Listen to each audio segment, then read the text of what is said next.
सलाम दोस्तों, middle east matches के साथ मैं हूं शौज़ब अस्करी। आज पाकिस्तान के पार्लिमान में पाकिस्तान के वज़ीर ख़ारजा और नायब वज़ीर आज़म जनाब इसहाक डार ने सदर ट्रंप के 20 नुकाती अमन मंसूबे के मुतल्लिक निहायत अहम बयान दिया। ये क्लियर कर दिया कि ये जो 20 पॉइंट जो ट्रंप साहब ने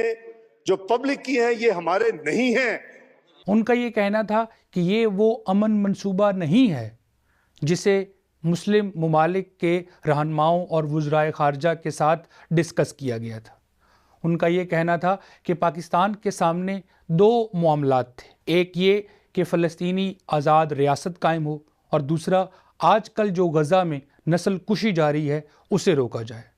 वो कह रहे थे कि सबसे पहले हमारे लिए ये अहम था कि हम फ़लस्तीनियों का कत्ले आम रुकवाएं। इस मकसद के लिए पाकिस्तान, कतर,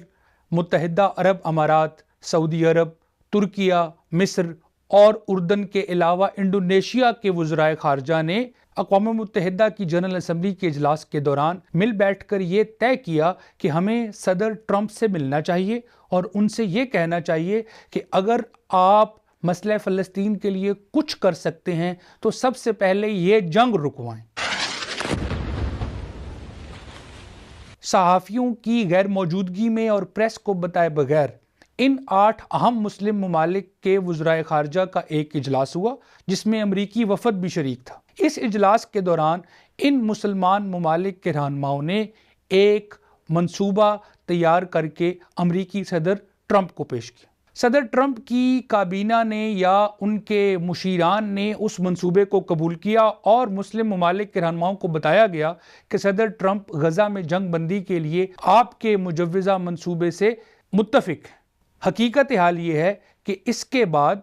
इसराइल के वज़ीर आज़म नेतन्याहू 4 से 6 घंटे के लिए स्टीव विटकोफ जो कि मशरिक़ वस्ता के लिए सदर ट्रंप के नुमाइंदे हैं और जेरेड कुशनर जो कि सदर ट्रंप के दामाद भी हैं और मशरिक़ वस्ता के मसले को हल करने के लिए उनके ख़ुसूसी एलची भी हैं, उन्होंने इसराइल के वज़ीर आज़म नेतन्याहू के साथ इस मुआहदे के 20 नुकात तफसील से देखे और फिर इसराइली अखबार यरूशलेम पोस्ट के मुताबिक नेतन्याहू ने इस मंसूबे में अपनी मर्जी से कई शिकें हटवाईं और कई नई शिकें दाखिल की और फिर उसके बाद सदर ट्रंप ने नेतन्याहू के हमरा प्रेस कॉन्फ्रेंस करते हुए इस अमन मंसूबे का ऐलान किया जिसका मतन अभी अवाम के सामने नहीं आया था। और जब ट्रंप ने ट्वीट के ज़रिए कहा कि हमने गज़ा के मसले के हल के लिए एक 20 नुकाती प्लान तजवीज़ किया है तो पाकिस्तान ने उसकी हिमायत की, क्योंकि पाकिस्तान ये समझ रहा था और ये सिर्फ पाकिस्तानी नहीं दीगर अहम 8 मुस्लिम ममालिक भी ये समझ रहे थे कि ये वो मंसूबा है जिसे हमने तैयार करके सदर ट्रंप को पेश किया है।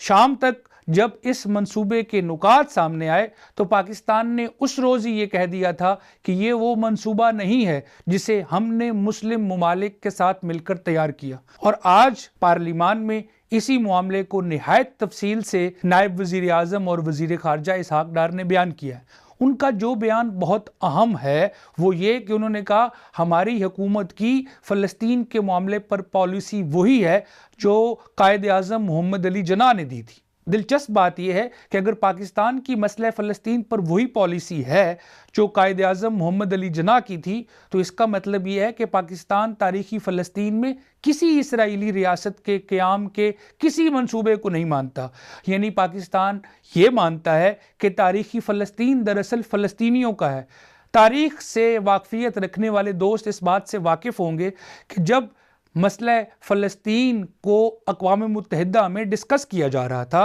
और इस खित्ते की तकसीम का मंसूबा पेश किया जा रहा था तब पाकिस्तान ने तमाम मुस्लिम ममालिक की नुमाइंदगी करते हुए